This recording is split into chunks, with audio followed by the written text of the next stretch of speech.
Bonjour Mathieu, comment tu vas? Oui, Mathieu Toga va très très bien. Il est en forme. Prêt pour le comment dire, prêt pour le randonnée, hein. Exercice libre. Voilà. C'est super ça. Et ça tombe bien parce que on avait promis à nos auditeurs de faire des randonnées de temps en temps, des randonnées à thème. Et on leur avait promis au dernier randonnée de parler de la qualification olympique. Pour leur Mhm, dire la qualification olympique, où est-ce qu'on en est, comment ça évolue. Nous sommes en 2024, année olympique, année où il y aura les Jeux olympiques d'été à Paris. Et c'était important pour nos auditeurs de comprendre un peu ce qui se passe, de trier dans toutes les informations qui paraissent dans les médias un peu partout, de trier ce qui mhm, est de la communication politique ou marketing et ce qui est de la communication technique, parce que ce n'est mhm, pas la même chose. Donc, très content qu'on puisse faire ce randonnée ensemble. Et on va commencer en présentant déjà il y a une page Internet où on peut voir le classement des qualifications olympiques. C'est pas mhm. sorcier. N'importe qui avec un téléphone ou un ordinateur peut s'y rendre pour savoir où est-ce que tout le monde en est. Là, on a fait un screenshot on est allé sur la page du Cameroun, mais c'est pas obligé. On peut avoir la page de tous les pays et voir qui sont ceux qui sont qualifiés. Mhm. Ça, c'est qualifié individuellement. J'explique maintenant à nos auditeurs un peu comment on lit cette page. C'est très facile à lire et on va vous expliquer. En gros, la ligne verte foncée, Mhm. c'est pour dire qu'un athlète est qualifié directement Mhm. parce que Mhm. il y a, Directement, il y oui. a, voilà, il y a 4 types de qualification, ou il y a 4 statuts de qualification. Il y a le qualifié direct, ça veut dire que vous êtes dans le top. On va revenir. Qualifié direct, vous êtes dans une certaine liste.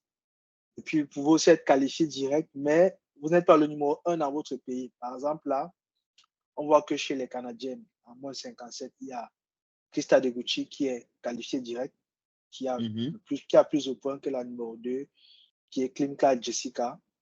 Et donc, elle a un vert qui est un peu moins foncé parce que elle a tous les points qu'il faut pour être carrière. Elle remplit les conditions de la qualification directe, mais comme on ne peut envoyer qu'un seul athlète par catégorie et par comité olympique, elle est comme placée en deuxième position. Elle est comme en liste d'attente. On va expliquer. Liste d'attente, c'est entre guillemets. Et puis, on a le troisième statut, qui est le statut orange, qui veut simplement dire que vous êtes qualifié parce que votre pays organise les Jeux olympiques. Il faut noter que comme c'est la France qui organise les Jeux olympiques, c'est tous les Français qui sont de facto qualifiables. Et bien sûr, la France enverra un athlète par fédération, par catégorie, Par comme club. toutes les autres. Non, par catégorie, pardon. Voilà, Par comme catégorie. toutes les autres. Et puis, on a la qualification continentale. On va voir ça un peu plus bas. Bon, c'est beaucoup, beaucoup plus bas. Pas grave, on va regarder ça au Cameroun, par exemple. On vous montrera qui a la qualification continentale, par exemple. C'est le badge bleu. Donc, le badge bleu veut dire que selon les quotas continentaux, vous êtes qualifié ou pas. Donc, ces Mhm. différents badges expliquent un peu comment ça fonctionne. Et nous aussi, on va faire un effort pour vous expliquer la règle de qualification.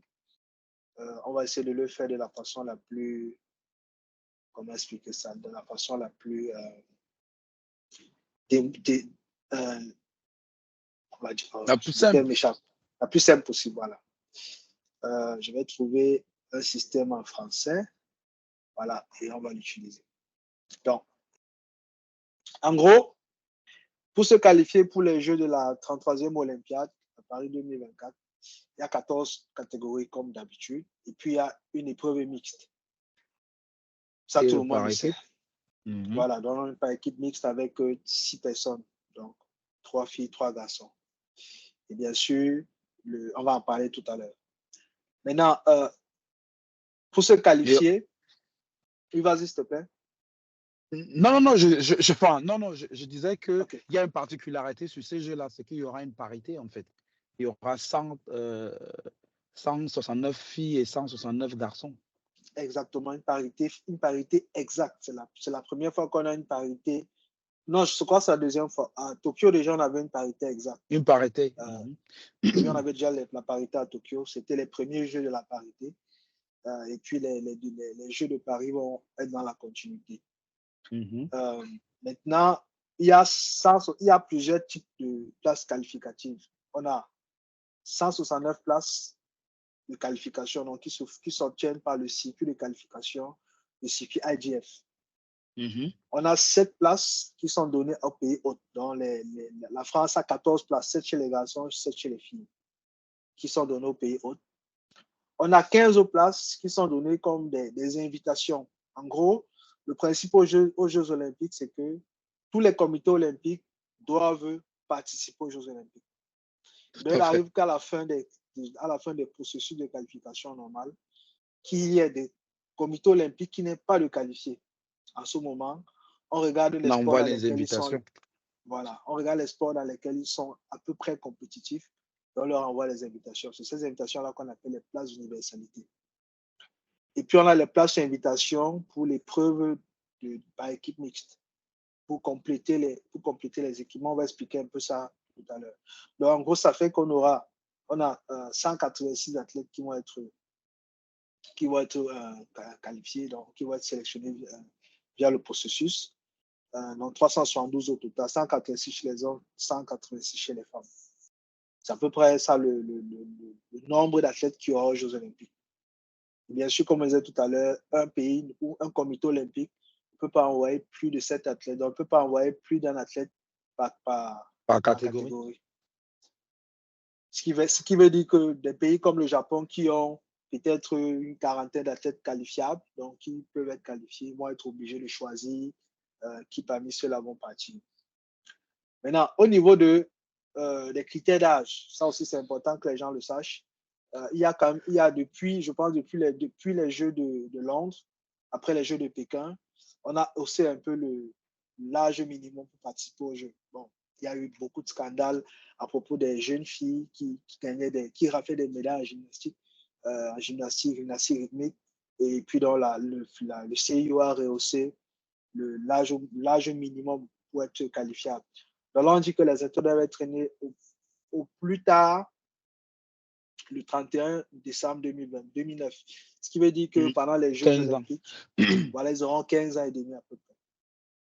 Un peu moins de 15 ans et demi à peu près. Donc, maintenant, pour le principe des places de qualification, on dit que les 338 places qui sont disponibles vont être organisées comme suit. Déjà, pour les équipes mixtes, pour avoir une équipe mixte complète, donc il faut participer, pour qu'un pays puisse être capable de participer au tournoi par équipe, parce qu'il y aura une compétition par équipe pendant les Jeux. Je vais montrer ça. Il faut que ce pays-là qualifie ses athlètes.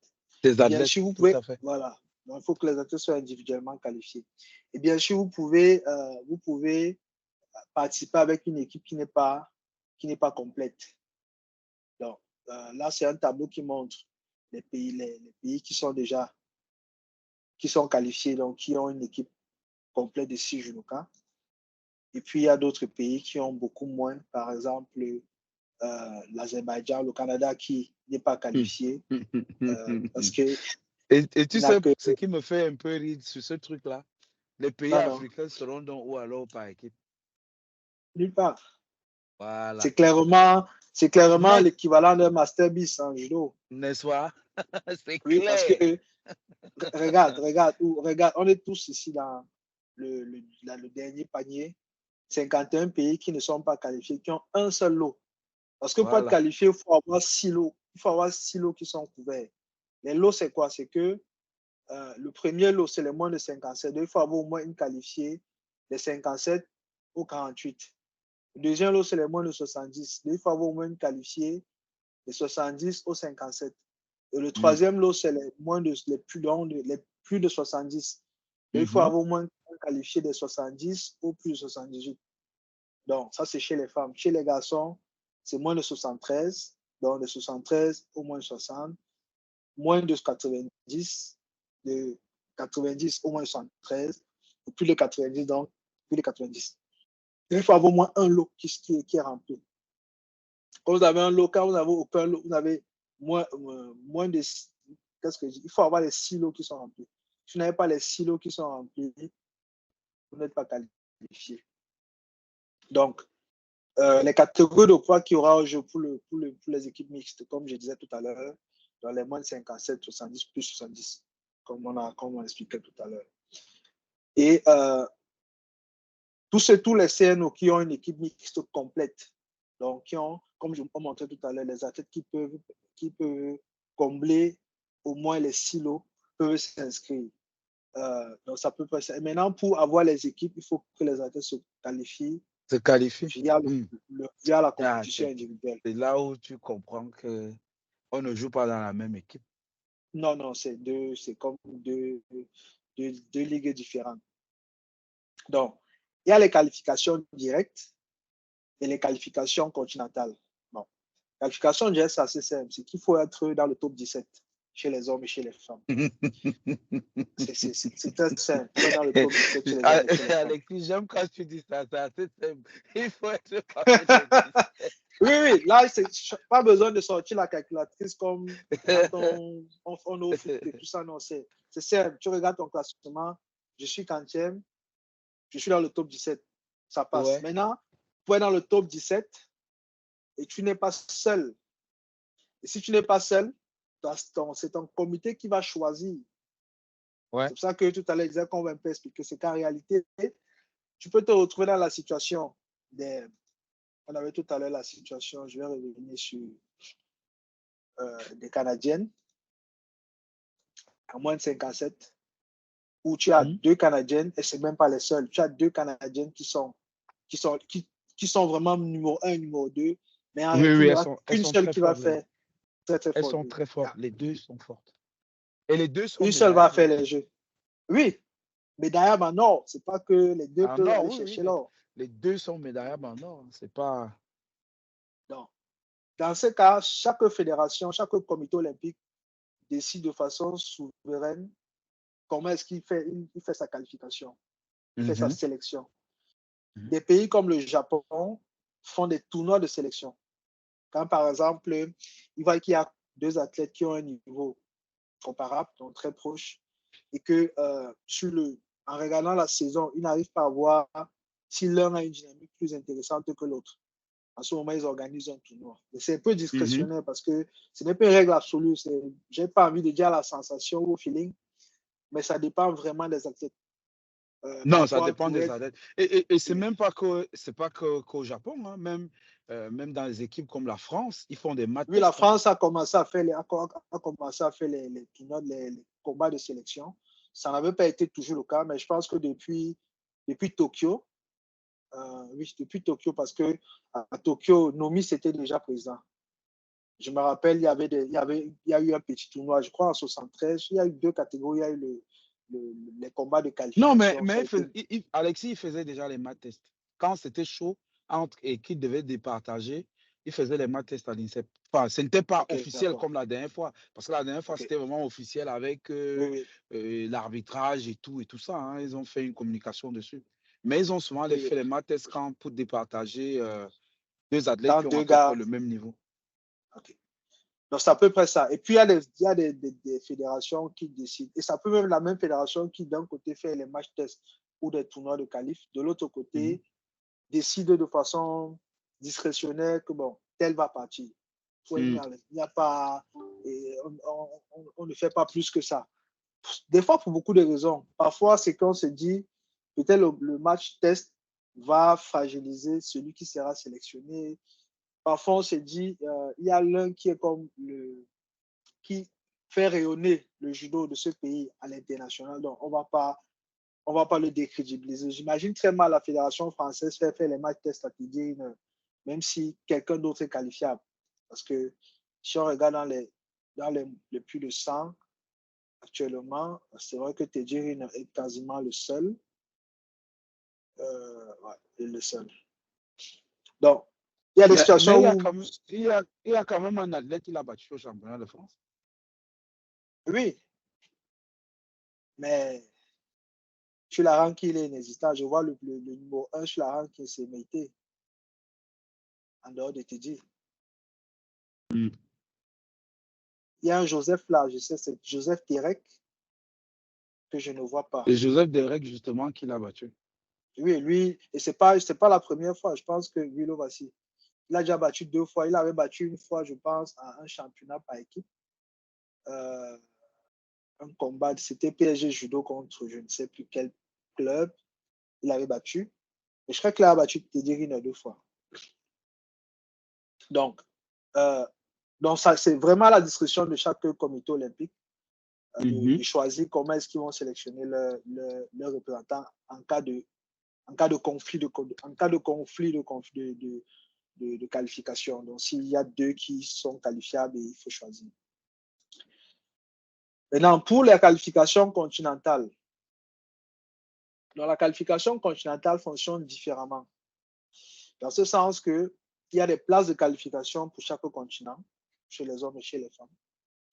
Et ce qu'on fait, c'est que on prend, donc, on récupère d'abord tous les pays, les continents en question, on met la cagnotte.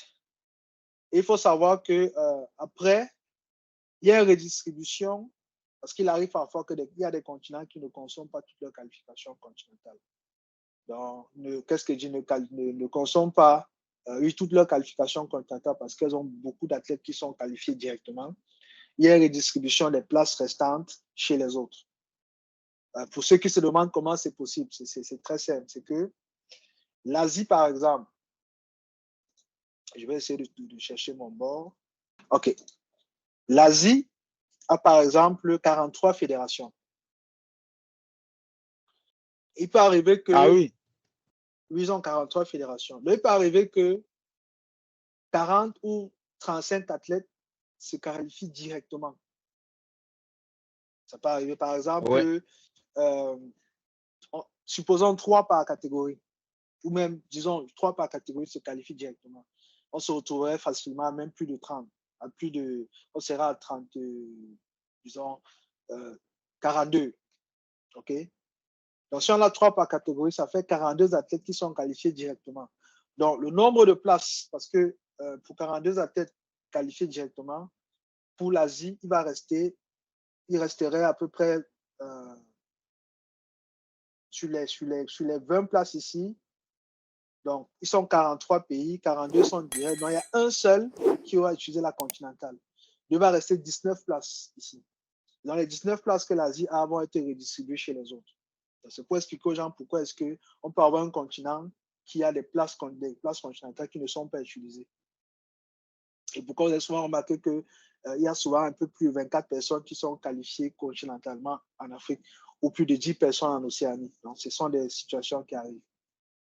Donc, maintenant, on a les places continentales, le nombre de places continentales qui sont disponibles. Et ce qui va se passer, c'est que on va classer tous les athlètes africains par ordre par rang, donc par rang et par genre, donc par rang et par sexe, si vous voulez. Et on va éliminer au fur et à mesure. Donc, ce qui veut dire que on va prendre à chaque fois l'athlète qui a le meilleur classement dans sa catégorie et dans son genre. Donc, si on a une liste et que, par exemple, on prend la moins de 63 angolaise via la qualification continentale, ça veut dire que la qualification continentale pour les moins de 63, c'est terminé. On va chercher maintenant un autre pays. Si après la moins de 63 angolaise, c'est le moins de 73 égyptien qui est qualifié continentalement, ça ferme la porte pour les qualifiés, pour les 73. Et ainsi de suite, jusqu'à ce qu'on remplisse le quota. Et quand on remplit le quota, je vais souligner ça ici, là. OK. Le classement, excusez-moi, le classement, c'est en fonction des points, pas du rang. C'est en fonction des points. C'est en fonction des points marqués. Oui, tu peux être premier avec 200 points et un autre est 10e avec 1000 points parce que sa catégorie est beaucoup plus relevée. Donc, un maximum d'un athlète partiel, on peut se qualifier, oui. Si un candidat n'utilise pas tout son quota, les places restantes sont attribuées conformément au classement mondial de l'IGF de la période, à l'athlète qui n'est pas encore qualifié, quel que soit son continent, ayant obtenu le plus de points dans le genre respectif, respectant le quota maximum. En gros, quand on va finir de distribuer, il y a les athlètes qui ne seront toujours pas qualifiés, mais il y avait des places continentales. On prendra donc un athlète et on fera ce que je viens de dire. On prend un gars dans une catégorie et ça élimine sa catégorie, ça élimine sa catégorie et ainsi de suite jusqu'à ce qu'on complète. Ça élimine son pays autant pour moi, jusqu'à ce qu'on complète. Donc, je vais résumer parce que j'ai dit beaucoup de choses que j'ai contredites après. Les places continentales, on fait un classement des différents athlètes du continent classés par points. Et on prend du premier jusqu'au dernier, selon les places qui sont disponibles par genre. Par exemple, chez les femmes, c'est 12 personnes. On prend les 12 qui ont le plus de points. Chez les hommes, c'est 12 personnes. On prend les 12 qui ont le plus de points. Et on fait pareil dans tous les continents. Maintenant, s'il arrive qu'un continent peut utiliser toutes ces places continentales, par exemple, l'Asie peut avoir utilisé peut-être 2 places continentales et en avoir laissé à peu près 18. Les 18 places continentales vont maintenant être utilisées pour sélectionner tous les athlètes des pays qui n'ont pas encore eu de qualifiés, mais qui sont aussi dans un autre classement cette fois-ci, dans le classement des non qualifiés, de ceux qui ne sont qualifiés ni directement ni continentalement. On va maintenant les classer Ouais. par nombre de points, par genre et par catégorie. Et on va piocher au fur et à mesure. Bien sûr, avec le principe que dès que quelqu'un est sélectionné dans un pays, son pays est éliminé de facto. Maintenant, après, il va rester 5 athlètes qu'on va appeler sur invitation pour les épreuves, pour Ouais. les équipes Parce mixtes. que, parce que eux, on estime, c'est parce que eux n'ont pas les capacités à se qualifier. Donc, et comme il faut quand même Oui, qu'un pays soit représenté, on va donc voilà. envoyer Donc, l'invitation. oui, même pas ça. Ça, c'est pas encore l'universalité. Là, c'est pour les équipes mixtes. L'idée, c'est de dire Ah, que d'accord, pour les équipes mixtes. chaque continent a une place sur invitation pour l'épreuve par équipe mixte. Donc, et pour ça, l'athlète qui est sélectionné pour l'invitation par équipe mixte est qualifié automatiquement pour l'épreuve individuelle. Donc, il y a les gars qui vont être sélectionnés pour l'équipe mixte, mais en fait, il va être dans le tableau principal, mais on l'a sélectionné sous le couvert de l'équipe mixte.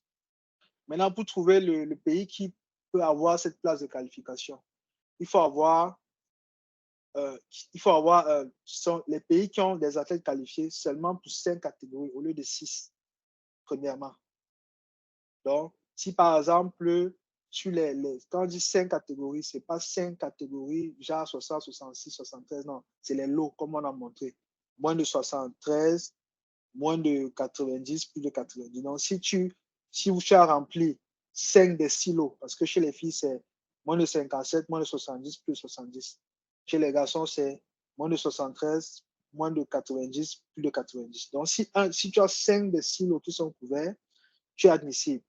Maintenant, on va regarder le pays qui est le mieux classé dans le continent, selon le classement mondial des équipes mixtes. On va le montrer, le classement mondial des équipes mixtes. C'est un peu de mathématiques dans cette affaire de qualification-là. Olympic Ranking Team. Voilà le classement mondial des équipes mixtes. Donc, on va regarder pour chaque continent le pays qui est par exemple, ici, là, on voit qu'en Afrique, le pays qui est le mieux classé, c'est le Maroc. Mais ils ne sont pas encore éligibles. Donc, sur le Maroc, ils ont 3 lots qui sont couverts, 3 lots sur 6. Est-ce qu'il y a un pays africain qui a mieux que ça? Non, pas encore. OK. Ils ont 3 lots sur 6 qui est couvert. Donc, on va regarder ceux qui ont 5 lots, qui ont des athlètes seulement, qui ont au moins 5 lots. Ensuite, on va regarder celui qui a le pays qui a admissible, donc qui a ces 5 lots, qui est le mieux classé de chaque continent. Maintenant, s'il y a plus d'un pays admissible avec le même rang sur le classement mondial, la place ira au pays dont l'athlète compte le plus au classement individuel. Par exemple, si au coude à coude, on a le Canada et disons la France, le Canada va avoir le point parce que l'athlète le plus qualifié, qui a le plus de points au classement IGF, c'est Krista Deguchi et elle a son score est plus élevé que tous les scores qu'il y a chez les Français. Il y a quelques mois, ce n'était pas vrai. Il y a 1 ou 2 ans, ce n'était pas vrai parce que c'était Clarisse Agbenenou qui, elle a été pendant beaucoup de mois la mieux classée de tous les athlètes dans le monde, c'est-à-dire qu'elle avait le top classement chez les femmes. Mais depuis qu'elle a fait sa maternité, donc ça a un peu changé. Donc, il faut être admissible. On va classer le pays. Si en cas d'ex-aequo, donc des pays ex-aequo, on regarde ceux qui ont l'athlète qui a le plus grand score. Et maintenant, si le pays, si un des pays en question obtient l'invitation pour l'épreuve par équipe mixte, c'est celui qui a le plus de points dans la catégorie de poids admissible qui est automatiquement qualifié. Ça veut dire que si par exemple, je reviens sur notre tableau, si par exemple le Maroc est éligible et en ce moment est sélectionné, si le Maroc est sélectionné, alors on va regarder l'athlète. Donc, s'ils ont 5 lots sur 6 qui sont sélectionnés, il manque un 6e lot. On va regarder l'athlète. Le 6e lot, par exemple, peut être le lot des plus de 90. On va regarder l'athlète dans les 3 catégories du Maroc qui a le plus de points. Si c'est le moins de 90, c'est lui qui est sélectionné.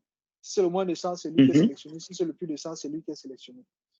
Donc, ça veut dire que la qualification par voie d'équipe mixte, c'est une autre voie de qualification un peu plus technique, mais qui peut donner des qualifications surprises à la dernière minute.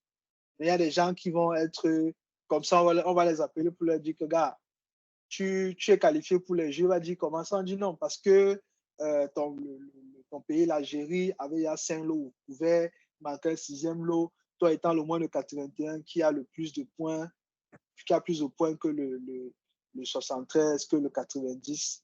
Donc finalement, c'est toi qui vas être sélectionné. Donc il y aura des situations comme ça. Donc on a déjà parlé des qualifications par équipe mixte, qualification continentale, qualification directe. Maintenant, on va parler des qualifications. Bon, ça va dire ça en 3 minutes pour le pays hôte. En gros, chaque pays qui organise les Jeux Olympiques a 7 places chez les femmes, 7 places chez les garçons. Donc, tous les athlètes dans le classement mondial vont avoir le badge jaune et ce sera maintenant à eux de choisir qui vont faire la compétition. La France, je pense, a déjà choisi pour la plupart des catégories. Il reste encore, je pense, 1 ou 2 catégories à couvrir. Ouais, les moins de 78, voilà. Je pense. Oui. Le moins 78, c'est pas. Le moins 78, il y a là qui est en course. On a Malonga et Chemeyo. OK. Deux médaillables, 2 très fortes médaillables. Ça va être chaud. Et puis maintenant, les dernières places qualificatives, ce sont les places d'universalité. Donc, ce sont les invitations. Le CEO va envoyer les invitations. Maintenant, il y aura une commission qui va définir qui est invité. C'est un peu à leur discrétion. Ce n'est pas défini par une méthodologie de calcul de la fiche. Donc, c'est le CEO qui va peut-être demander un classement mondial, peut-être même demander simplement les athlètes de tel pays. La commission va siéger et sera souveraine. Maintenant, c'est une commission tripartite. Ça veut dire que ce sera le CEO, la fiche et la 3e partie, tu sais qui c'est? Non. C'est qui? Je ne sais pas, je sais que je regarde, je ne vois pas, je n'ai pas trouvé l'information qui était la 3e partie. Est-ce que ce sont les CNO ou est-ce que c'est le comité olympique, c'est le comité d'organisation? OK. Ah oui, ce seront les CNO. Ah, c'est pas sûr.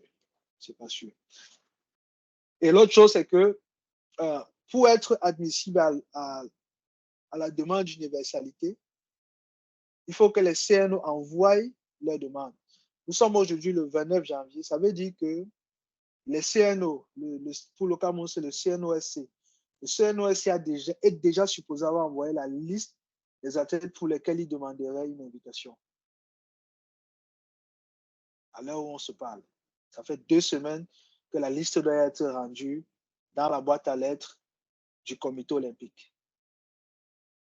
Donc, si le CNO n'a pas mis un athlète, un judoka à l'intérieur, ça va être compliqué. Je ne sais pas si les fédérations nationales savent ça et se sont rassurés que rendu au 15 janvier 2024, au moins un de leurs athlètes était dans la liste. Le CNO s'est envoyé.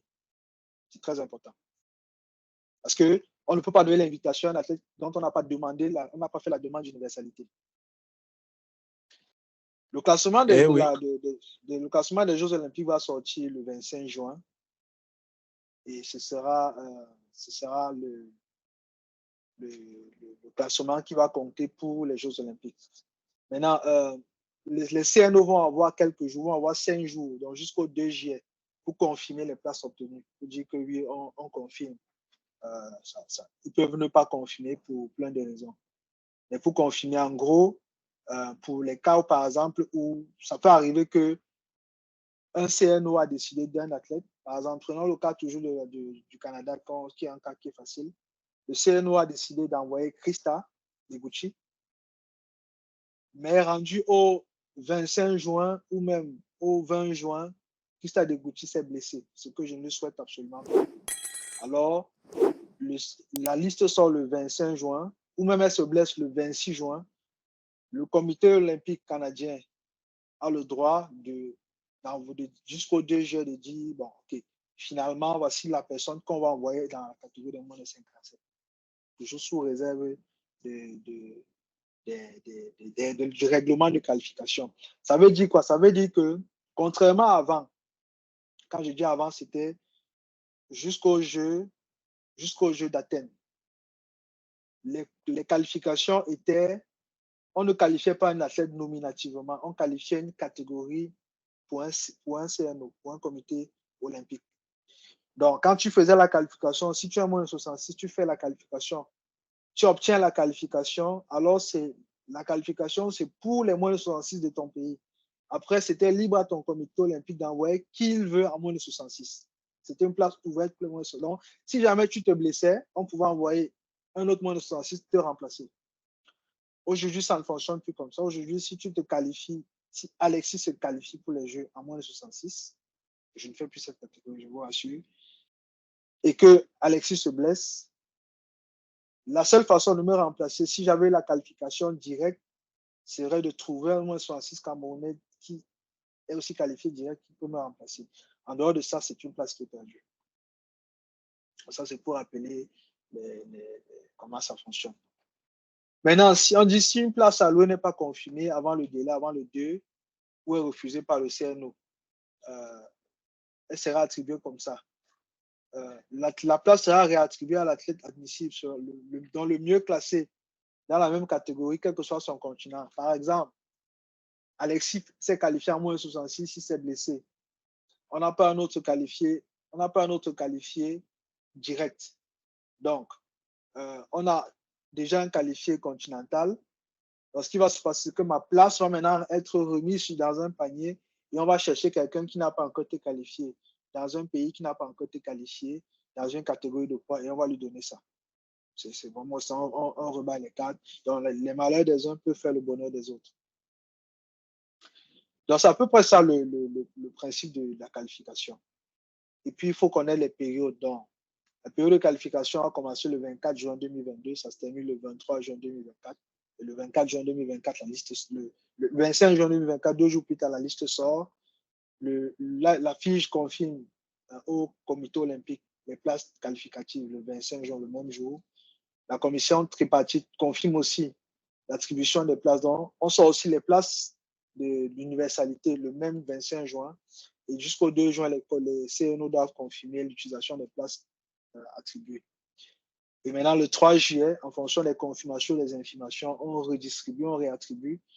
Et maintenant, on renvoie encore au CNO et elles ont jusqu'au 6 juillet pour confirmer l'utilisation de ces places-là.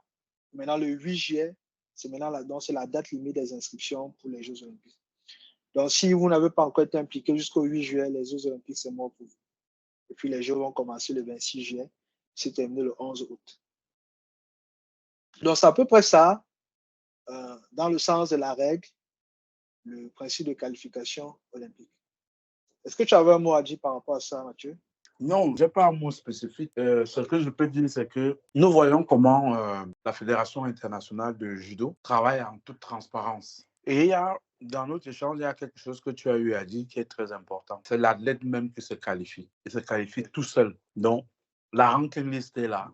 Ça te dit tous les jours, quand tu veux, tu te connectes, tu sais à quel niveau tu es situé par rapport aux autres. Ça revient à dire quoi? Ça revient à dire que même dans nos pays, différents pays, nous devrions peut-être utiliser ce type d'outils qui fait en sorte que on n'utilise plus le vieux adage très nul, très moche, qui est de dire que la sélection se fait à la discrétion du coach. Là, on vient de détailler comment on fait pour se qualifier pour les Jeux Olympiques. C'est clair pour tout le monde. Même si l'athlète là vient du continent asiatique, vient de l'Océanie, vient de l'Afrique, vient de l'Europe, c'est pareil. Donc, nos pays devraient peut-être mettre ce système-là, déjà au niveau national. Ensuite, lorsqu'on a mis cela sur pied, cette transparence-là va faire en sorte qu'on enlève un peu cette pression-là que les coachs ont de sélectionner. L'athlète se sélectionne tout seul. C'est un peu plus facile pour le coach. Maintenant, le coach aura un autre travail. Il restera en éveil. Vraiment, pour moi, c'est très bien. C'est très bien. On ne se cache plus rien. On sait. Tel va se qualifier. Quand on a plusieurs athlètes dans une catégorie, c'est le comité olympique national du pays qui choisit. Et généralement, même ces comités-là, ils ne choisissent pas. Non, ils prennent toujours. Ils s'appuient sur la fédération. Voilà, ils prennent toujours l'athlète qui est le mieux classé que tout le monde. Parce que sinon, ça évite les problèmes. Ça va jaser. Ça évite les problèmes. Ça évite les problèmes. Après, il y a toujours des cas par cas, mais en général, c'est la meilleure formule de se dire, OK, que le meilleur gagne. Tout à fait, que le meilleur gagne.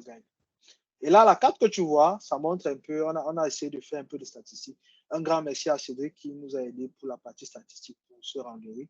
Et je profite pour dire que dorénavant, il va nous aider dans tout ce qui est comme support data. Donc, il va nous faire des analyses, il va nous faire des projections. Comme vous voyez, des petites cartes comme ça, là, très belles, pour nous aider à comprendre, décortiquer la chose du judo.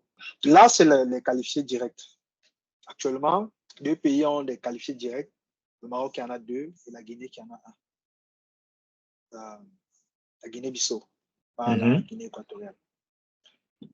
Et puis, on a les qualifiés continentaux.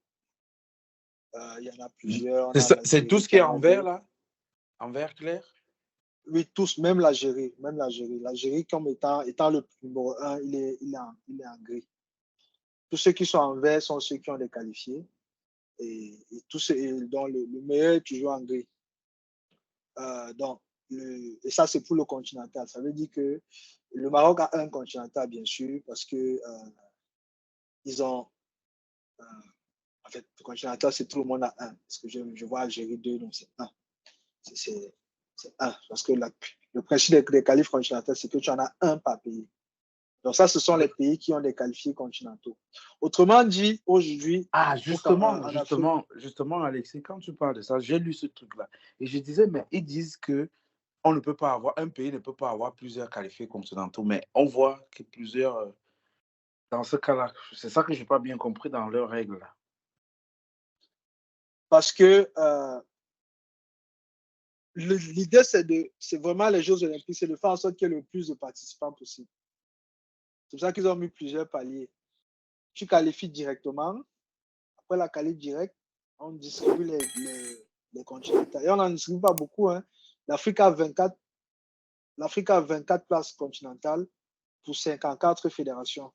L'Europe, c'est pas beaucoup. L'Europe, je vais regarder encore les places. Voilà, je remonte ça là. L'Europe a 25 places. Je ne sais pas pourquoi ils n'ont pas voulu respecter la parité. Bon, c'est la discrétion. Ils ont ajouté une place chez les hommes et retiré une place en Amérique. Mais l'Europe a 25 places pour 51 fédérations. L'Asie a 20 places pour 43 fédérations. L'Océanie a 10 places pour 20 fédérations. Donc, eux, les places continentales, c'est la moitié de leur fédération à peu près. Et l'Amérique, dans le PJC, la Grande Amérique, a 21 places pour 37 fédérations. Donc, quand tu distribues un peu, tu vas te rendre compte que rapidement, presque tout le monde est servi déjà. Donc, c'est à peu près ça. Ce qui fait que je pense qu'ils ont aussi fait ça pour être sûr qu'à la fin, on n'ait pas un déséquilibre entre les continents. Parce que le déséquilibre qu'on a sur le circuit IGF est comme compensé par ce déséquilibre dans les qualifications. Parce que sur le circuit IGF, il y a un vrai déséquilibre. Une grande partie des tournois, si on prend le nombre de points disponibles sur le circuit, on a plus de 70% des points disponibles sur le circuit qui sont en dehors de l'Afrique. Et si on veut même faire la répartition, je pense qu'on a à peu près 50% qui sont en Europe. Et on a maintenant les autres pourcentages qui se répartissent entre l'Amérique, la Grande Amérique, l'Afrique, l'Asie et l'Océanie. Donc, pour équilibrer un peu ça, on essaie de donner des places qualificatives et de mettre en place des règles qui disent que si quelqu'un n'utilise pas tout son quota, on donne à ceux qui ne sont pas encore qualifiés. À la fin, ça fait en sorte que tu auras des pays comme le Tchad qui seront aux Jeux Olympiques, tu auras un certain nombre de pays. Donc, je reviens ici sur quelque chose qui m'a aussi semblé très intéressant. On va revenir sur le cas du Cameroun. Donc, ça, c'est le tableau des qualifiés du Camerounais. Donc, on a actuellement Djenge Moune qui est numéro 1 avec 970 points, qui a la qualif continentale. Et donc, on va peut-être pas regarder tout le monde. Et je pense que, en toute objectivité, la lutte actuellement se passe de Djenge jusqu'à Tamazan.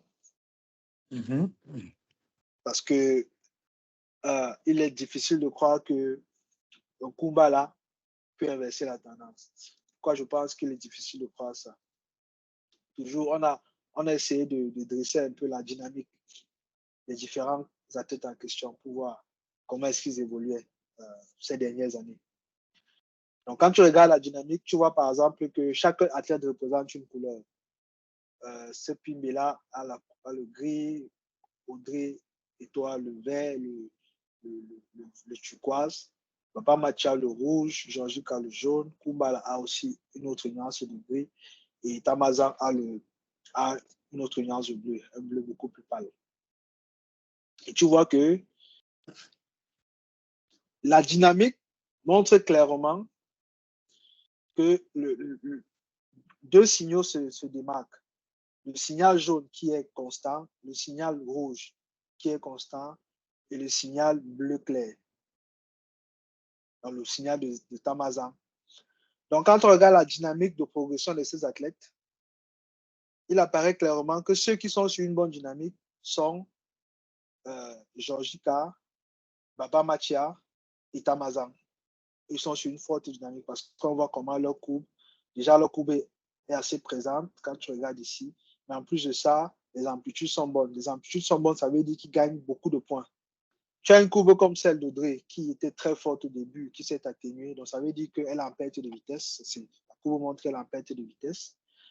Tu as une courbe comme celle d'Anita, de Sopimbela, qui est permanente, mais qui est de faible amplitude. Autrement dit, c'est une athlète qui grappille des points, ne fait pas des très, très hautes performances, mais fait la performance. Tu vois? Et puis, tu as des courbes qui sont quasiment éteintes, comme la courbe de Kumbala, qui a un chusso ici, là. Je crois que c'est ça qui... Non, ça c'est Anita. Ça c'est Anita, ça c'est Kumbala. Anita ici, Kumbala ici. Donc, les vrais challengers actuellement, c'est Tamazan, Baba et Georgica. Ce sont ceux qui montrent que leur courbe est très intéressante. Et donc, si on revient regarder encore le classement de la fiche, on voit que Georgica est première, Tamazan, Baba est troisième et Tamazan est cinquième. Donc, ce sont ceux qui ont les bonnes dynamiques. Après les qualifications, jusqu'au 23 juin, les places sont ouvertes. Il y a encore beaucoup de points à prendre. Mais ce sont ceux qui montrent qu'ils sont dans une dynamique telle qu'ils peuvent tenir la course jusque-là. Avec bien sûr une très forte probabilité que Djengue, finalement, soit celle qui tient le bout du flambeau. Maintenant, la question quand on faisait l'analyse qui ressortait, qui était importante, c'était de savoir est-ce que Djengue est capable d'aller chercher la qualification directe. Djengue actuellement est à la 970e place. Quand on regarde dans sa catégorie, elle est moins de 78. Je vais mettre standard. On voit que Djengue est à la 35e place. Et que elle a, on va prendre le vrai top. Le vrai top 17. Parce que, pour que les gens comprennent, c'est vers jusqu'à plus de 17, jusqu'à 30, parce qu'il y a les exclusions par pays. Donc, du moment où, par exemple, Inba est qualifié directement, ça élimine tout autre Israélien dans la liste. Du moment où Alice Belandi est qualifiée, ça élimine toutes les autres Italiennes. Donc, ce qui fait qu'en éliminant comme ça, on a le 30e qui a la qualification directe. Donc, la dernière qualifiée directe a 1199 points. Autrement dit, 200 points devant Georgica. Et quand on remonte même encore jusqu'à l'Ukrainienne, même pas, jusqu'à la Britannique, et Maret. La Britannique est à portée de main avec un championnat d'Afrique. Autrement dit, le résultat qu'elle fera au championnat d'Afrique, couplé avec le résultat que les autres 16 autres filles feront dans leurs championnats respectifs, peut lui permettre d'aller chasser la qualification directe. Donc, elle n'est pas complètement larguée pour la qualification directe.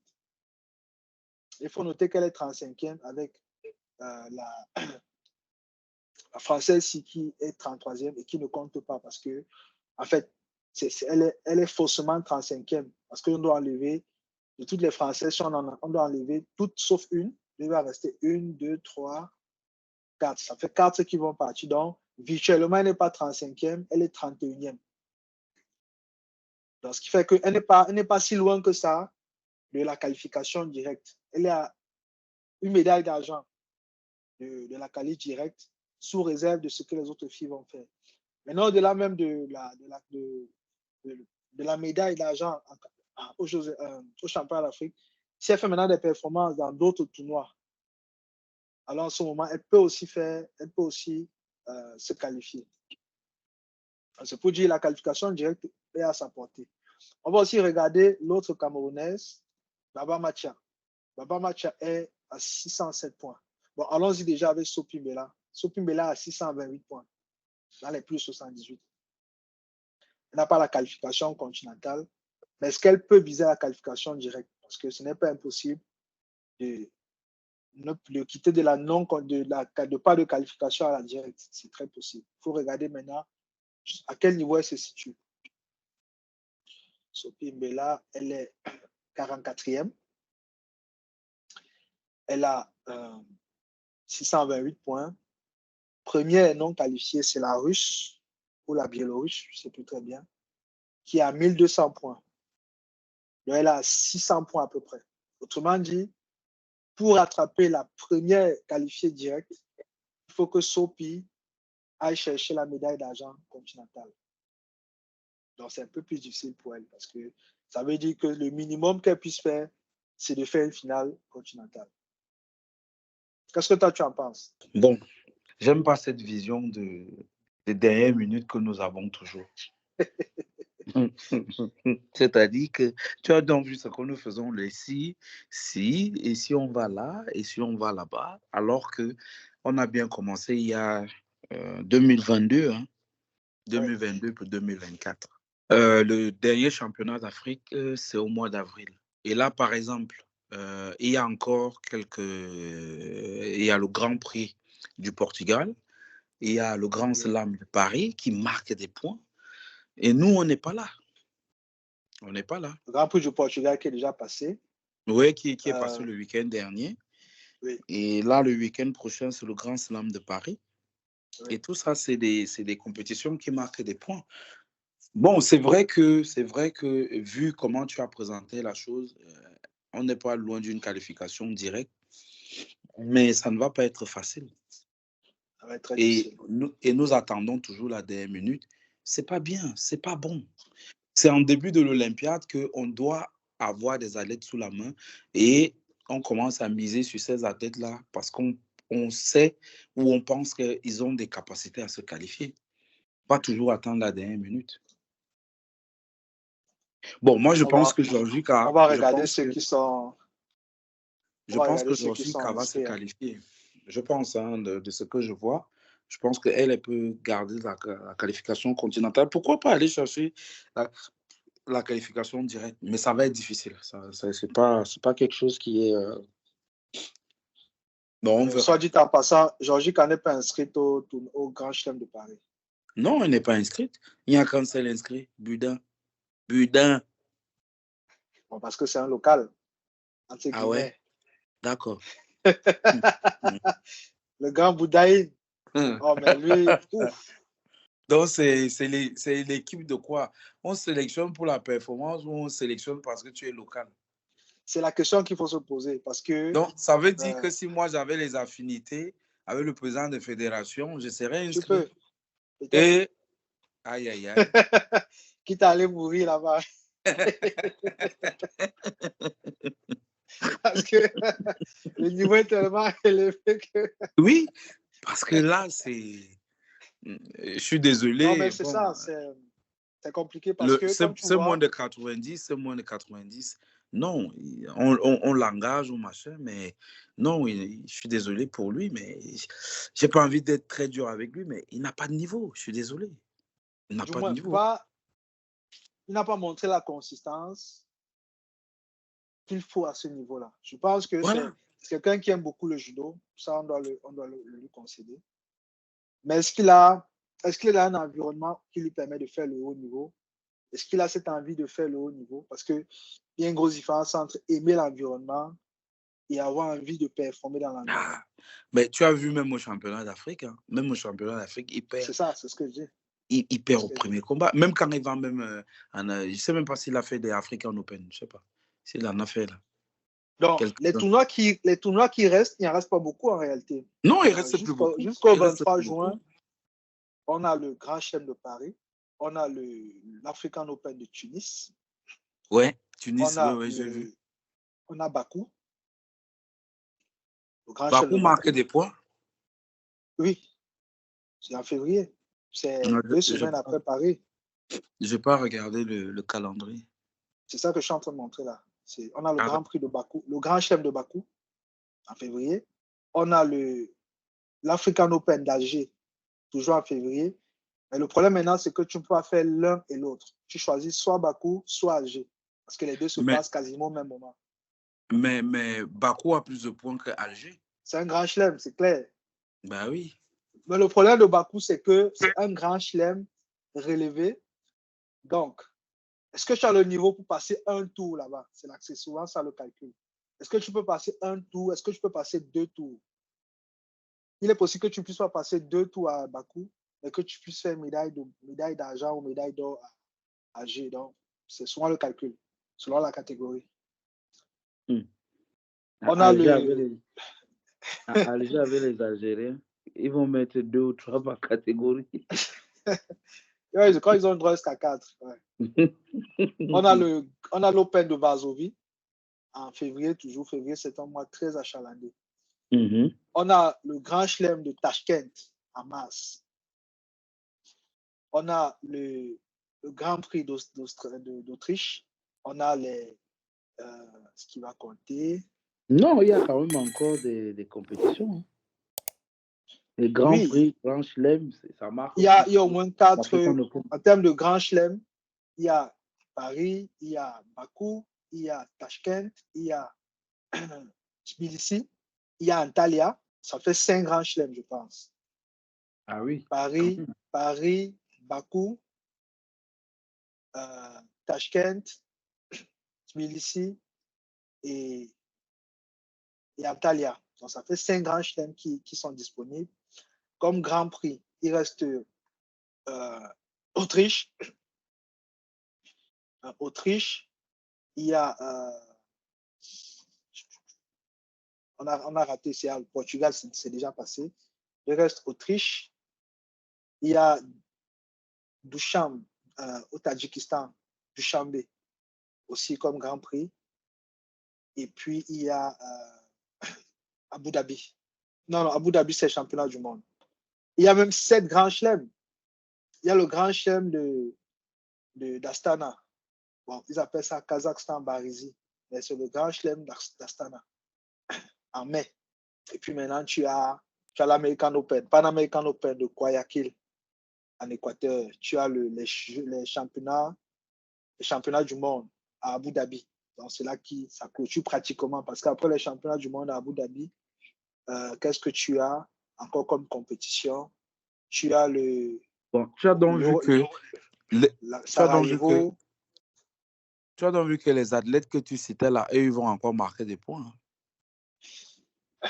La question est, oui, les athlètes qui sont pas camerounais. Qui sont pas camerounais. C'est ça, oui, c'est ça. C'est ça le problème parce que l'année-ci, les 16-6 mois, ça va être une guerre de moyens, une guerre de sous. Voilà. C'est celui qui va être capable de faire voyager son athlète le plus, qui va qualifier. Donc, plus tu vas dépenser, plus tu vas avoir des qualifiés directs. Bien. Bon, tu connais déjà un peu notre vision, non? Là, maintenant, nous, on a même déjà la qualification continentale, c'est bon. Donc, on ne va pas trop chercher. C'est ce qui me fait le plus peur. Puisque quand tu vois qu'on n'est pas allé au Portugal ni au Grand Slam de Paris. C'est un peu compliqué. Voilà. Je regarde. Donc, est-ce qu'on s'est inscrit ailleurs? Si, on va s'inscrire à Tunis. On va continuer avec le système. On va continuer avec le système des African Open. Donc, on va aller à Tunis, on va aller à Alger. Sauf que ça ne va pas nous aider pour la directe. On va aller au championnat d'Afrique au mois d'avril. Oui. Et après, peut-être qu'on va encore faire un autre tournoi là, mais c'est tout. Sauf que les autres athlètes des autres pays que tu citais là, eux, ils vont continuer à grappiller quelques points, 300 points, 200 points. Voilà. Le cas va se creuser. Eh oui, moteur du go. Donc, ça va être ça. Donc, en gros, je pense qu'on a très bien expliqué à nos auditeurs comment est-ce que la qualification se passait.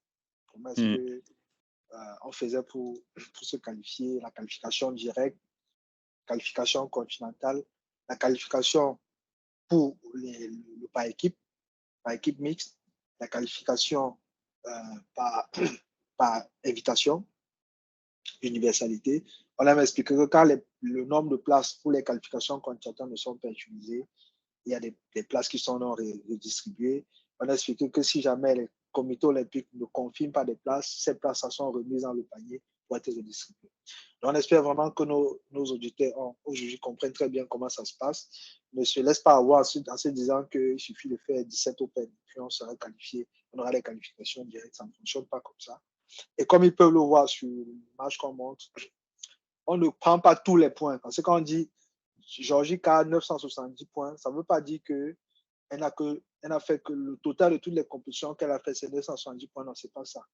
On prend les 6 meilleures performances. Et quand on dit 6 meilleures performances, c'est les meilleures performances sur 12 mois. Donc, les 6 meilleures performances des 12 derniers mois. Autrement dit, compte pour 100%. Donc, rendu au 23 juin 2024, on regardera les 6 meilleures performances sur les 12 derniers mois. Les points qu'elles vont avoir, les 6 meilleurs vont compter pour 100%. Après, on regardera les 6 meilleurs sur les 12 mois avant. Et dans les 12 mois avant, ça va compter pour 50%. Donc, si vous avez été champion d'Afrique il y a 13 mois, quand on fera le bilan à la fin du processus olympique, ce champion d'Afrique comptera pour moitié. Et ce n'est pas toutes tes combinaisons. Tu peux faire 17 tournois. Si tu fais par exemple 17 Open, 17 Continental Open, il n'y en a que 6 qui vont compter. Donc, si tu as eu 6 médailles d'or, ça fait 600 points. Tu n'auras pas plus que 600 points. Donc, c'est pour ça qu'à un moment donné, il faut mettre un peu plus de qualité dans tes dans ta cagnotte. Par exemple, on voit que Djengue, dans sa deuxième moitié d'année, dans le deuxième panier, elle a fait 300 points, donc 100 points, 100 points, 100 points. Ça, ce sont des championnats, ça, ce sont les Open. Et puis 10 points. Donc, il faut maintenant qu'elle soit capable d'aller chercher au moins 4 autres tournois où elle fera mieux que ça. Parce que si elle ne fait que 2 tournois, par exemple, elle va garder les 10 points. Et si elle fait 3 tournois et que dans les 3 tournois, il y en a un qui a plus de 10 points, les 10 points vont être remplacés par ça. Donc, c'est très important. Merci à tout le monde de nous avoir écoutés pour ce randonnée qui, on l'espère, a été instructif. Si vous avez des questions, n'oubliez pas à partager, liker. Et si vous estimez qu'on a dit des bêtises, c'est probable qu'on en ait dit quelques-unes, n'hésitez pas à nous le mentionner. Merci beaucoup et à la semaine prochaine.